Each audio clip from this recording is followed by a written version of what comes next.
Dear friends, year wise हम practice set लगाएंगे। Answer जो दिया है आप देख रहे होंगे, लेकिन एक बार इसको समझेंगे, ठीक है। और इसी तरह हम ईयर वाइज अच्छे से अपना तैयार कर सकते हैं। अगर आपको कहीं लगता है कि आंसर रॉन्ग है या ये होना चाहिए तो आप कमेंट में कर सकते हैं। चलिए स्टार्ट करते हैं। निम्नांकित में कौन सा समस्या समाधान में बाधक नहीं है?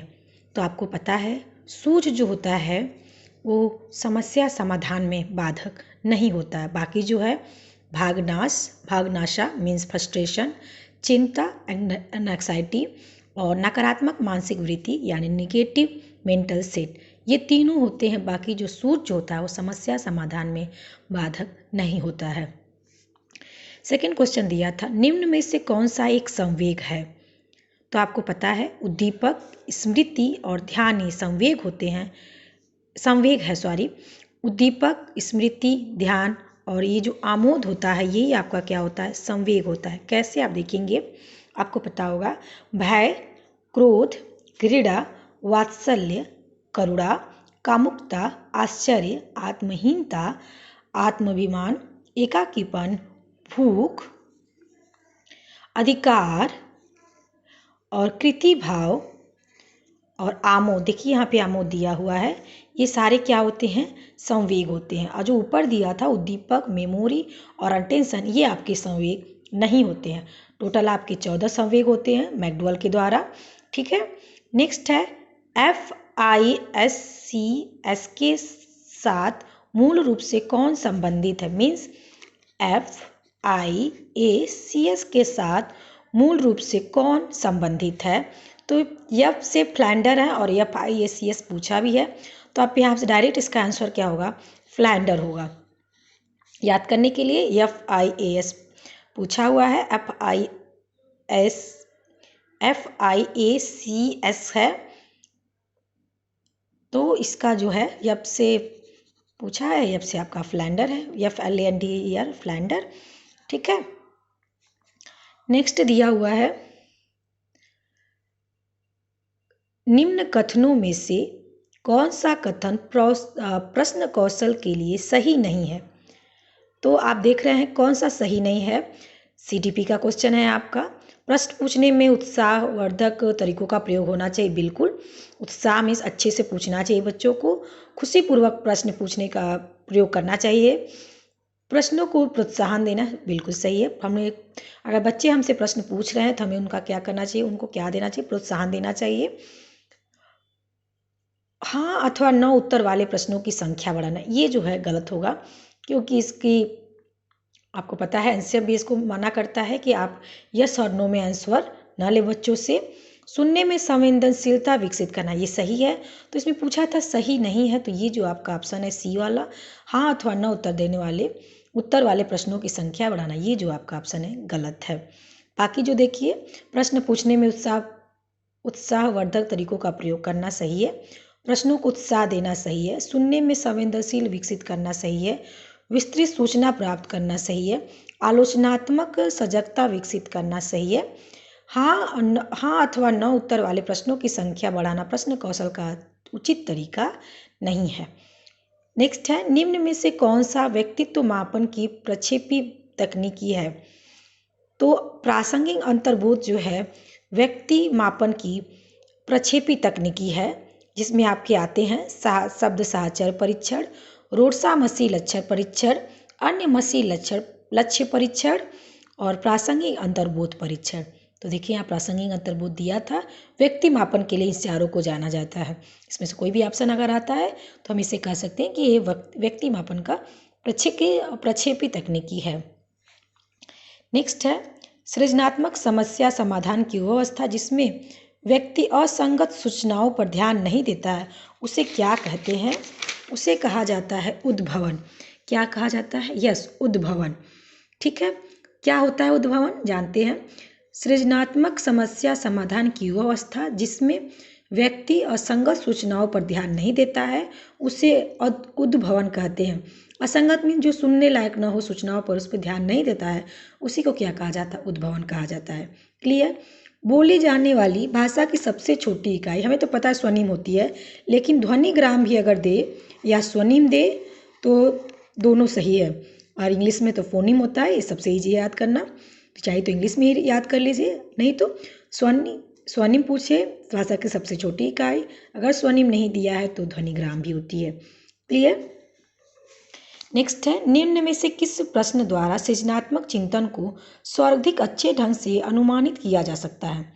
तो आपको पता है इससे कितने भिन्न तरीकों से हल किया जा सकता है, इससे ये सबसे बेस्ट तरीका है, मतलब अलग अलग तरीके बच्चे बताएंगे, अपना अलग अलग चीज़ों का अपना सजेस्ट करेंगे टीचर को, तो इसमें बच्चे का क्या होगा, सृजनात्मक चिंतन होगा, तो ये आपका ऑप्शन क्या होगा, बेस्ट ऑप्शन होगा। ठीक है।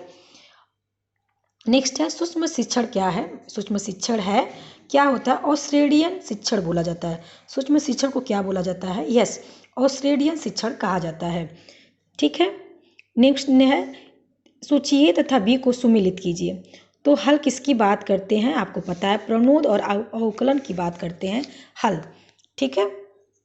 मैकडोवेल किसकी बात करते हैं, मूल प्रवृत्ति सिद्धांत की बात करते हैं। फ्रायड आवश्यकता सिद्धांत की बात करते हैं। मैस्लो मनोविश्लेषण सिद्धांत करते हैं। और आप यहाँ पे देखेंगे इसका ऑप्शन ये सही है। हल प्रणोद अवकलन सिद्धांत की बात करते हैं। मैकडोवेल मूल प्रवृत्ति सिद्धांत का बात करता है। फ्रायड मनोविश्लेषण सिद्धांत की बात करते हैं। मैस्लो आवश्यकता सिद्धांत की बात करते हैं। निम्नलिखित में से कौन सा अभिक्रमित अनुदेशन का सिद्धांत नहीं है। तो अभ्यास का सिद्धांत जो है अभिक्रमित अनुदेशन का सिद्धांत नहीं है। अभ्यास का सिद्धांत किसका है, ये आपका थांडाइक का है। बाकी जो है सारे सही हैं। छोटे पदों का सिद्धांत, सक्रिय अनुक्रिया का सिद्धांत, पुनर्वलन का सिद्धांत, ये अभिक्रमिक अनुदेशन सिद्धांत हैं। ठीक है। नेक्स्ट है, थांडाइक की उद्दीपक अनुक्रिया सिद्धांत SR थ्योरी में सीखने की प्रक्रिया में क्या महत्वपूर्ण नहीं है। तो आपको पता है अनुरोध, अभिप्रेरक और उद्दीपक की बात, ये तीनों की बात करते हैं थांडाइक। ये क्रिया प्रसूत अनुबंधन सिद्धांत स्किनर का और BF स्किनर का होता है, तो ये थांडाइक इसकी बात नहीं करते, इसकी बात BF स्किनर करते हैं, तो यही गलत हो जाएगा। ठीक है। निम्नलिखित में से किस प्रकार के अधिगम को गायने ने अपनी अधिगम सोपानिक में सर्वाधिक निम्न स्थान पर दिया। निम्न में सबसे नीचे किसको दिया है, तो सबसे नीचे इन्होंने दिया है संकेत को। देखना चाहेंगे तो देखिए, संकेत अधिगम, उद्दीपक अनुक्रिया अधिगम, श्रृंखला अधिगम, शाब्दिक अधिगम, बहुविभेदन अधिगम, संप्रत्यय अधिगम, सिद्धांत अधिगम एंड समस्या समाधान अधिगम। अगर सबसे उच्च पूछता तो समस्या समाधान अधिगम, सबसे निम्न पूछा है तो संकेत अधिगम। क्लियर है। नेक्स्ट क्वेश्चन दिया हुआ है, शिक्षण के दौरान आवाज में उतार चढ़ाव जो आता है उसे क्या कहते हैं, उसे कहा जाता है उद्दीपन परिवर्तन कौशल। क्या कहा जाता है, उद्दीपन परिवर्तन कौशल। क्लियर है। नेक्स्ट है, निम्न में से कौन सा संप्रेषण प्रक्रिया का तत्व नहीं है। तो आपको पता है माध्यम भी होता है, अंतःक्रिया भी होता है, प्रतिपुष्टि भी होता है, पुनर्बलन जो होता है ये आपका संप्रेषण प्रक्रिया का तत्व नहीं होता है। कौन कौन से होते हैं, प्रेषक होता है, संदेश होता है, ग्राही होता है, अंतःक्रिया होती है, माध्यम होता है और प्रतिपुष्टि होती है। निम्न है, मंदी मना बालकों की शिक्षा हेतु कौन सा उपागम उपयुक्त कहा जाता है। व्यक्तित्व अनुदेशन जो होता है सबसे इम्पोर्टेंट होता है बच्चों के लिए, जो मंदित मना बच्चे होते हैं, जो मंद होते हैं। ठीक है। नेक्स्ट है,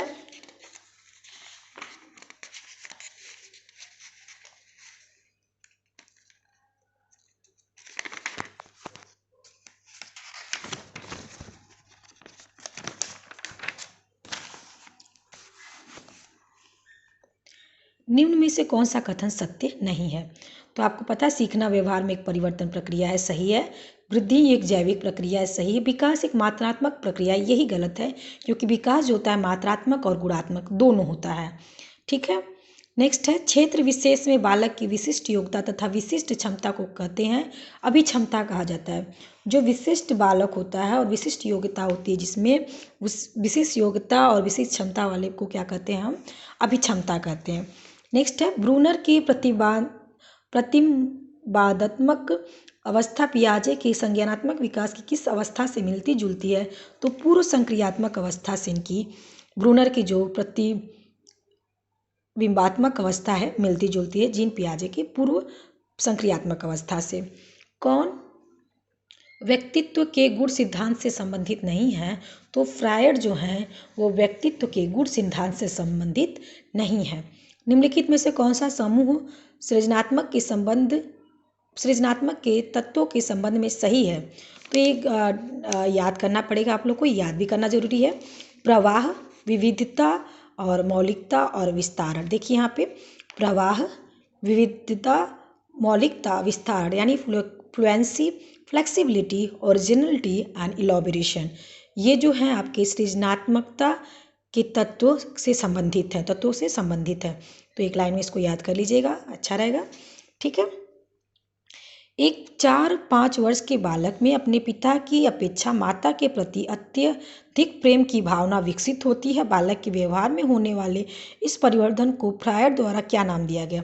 तो आपको पता है, जब उसका झुकाव माता से न हो के बालक में अपनी माता की अपेक्षा पिता की अपेक्षा जो होती है, लड़कों में जो होती है अपने पापा की अपेक्षा अपनी मम्मी से ज़्यादा अटैचमेंट होता है, प्रेम की भावना होती है, तो उसे बोला जाता है ओटिपस और कॉम्प्लेक्स। और वहीं पे क्या होती है, लड़कियों में अपने माँ की अपेक्षा बाप से ज़्यादा होती है, यानी पिता से ज़्यादा होती है, तो उसमें कौन सी ग्रंथि होती है? इलेक्ट्रा होती है। क्लियर है।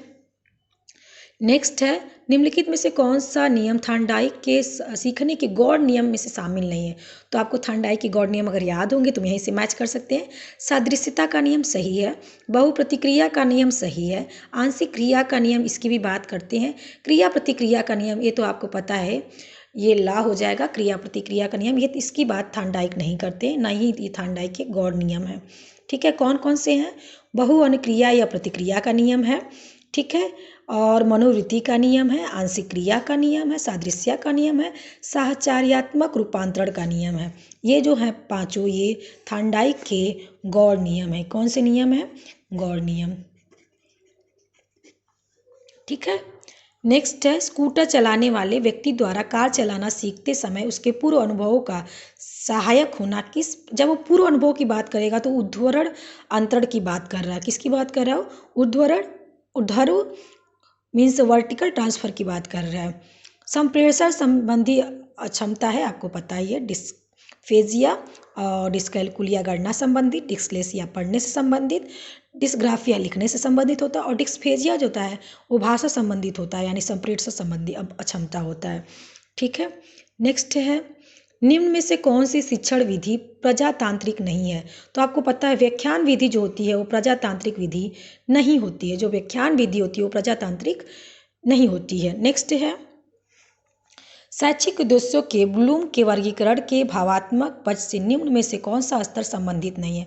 तो जो ब्लूम है वर्गीकरण के भावात्मक पक्ष में निम्न में से कौन सा, जो ज्ञान की बात है ना, ये बात नहीं करते हैं शैक्षिक उद्देश्यों में। शैक्षिक उद्देश्यों के ब्लूम के वर्गीकरण के भावात्मक पक्ष निम्न है: आग्रहण, प्रतिक्रिया, अनुक्रिया, अनुमूल्यन और संगठन, व्यवस्थापन और स्वाभिकरण। ठीक है। ये जो है इनके भावात्मक पक्ष के हैं, बाकी ये जो ज्ञान जो है ये नहीं है। निम्न में से कौन सा शिक्षण स्तर का नहीं है? तो अभी प्रेरणा स्तर नहीं, बाकी तो आपको पता होगा, परावर्ती स्तर होता है, स्मृति स्तर होता है, अवबोध स्तर होता है। ये अभी प्रेरणा स्तर जो नहीं होता है, शिक्षण का स्तर नहीं है।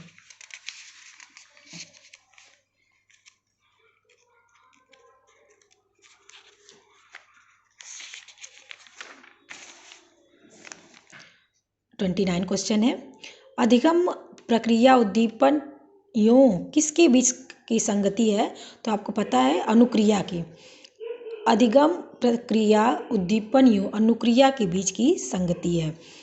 30 है, लास्ट है, निम्न में से कौन सी शिक्षण विधि प्रगतिवादी सिद्धांतों पर आधारित है? तो आपको पता है समस्या समाधान की बात जो है प्रगतिवादी शिक्षण विधि में किया जाता है। ये थे आपके चाइल्ड डेवलपमेंट मनोविज्ञान के आए हुए प्रश्न। 2019 में क्वेश्चन आए हुए हैं। आशा करती हूँ आपको अच्छा लगा होगा। अगर अच्छा लगता है तो इस वीडियो को लाइक शेयर कीजिए। कोई मिस्टेक हो गई होगी तो उसके लिए माफ़ कीजिएगा। Okay, thank you.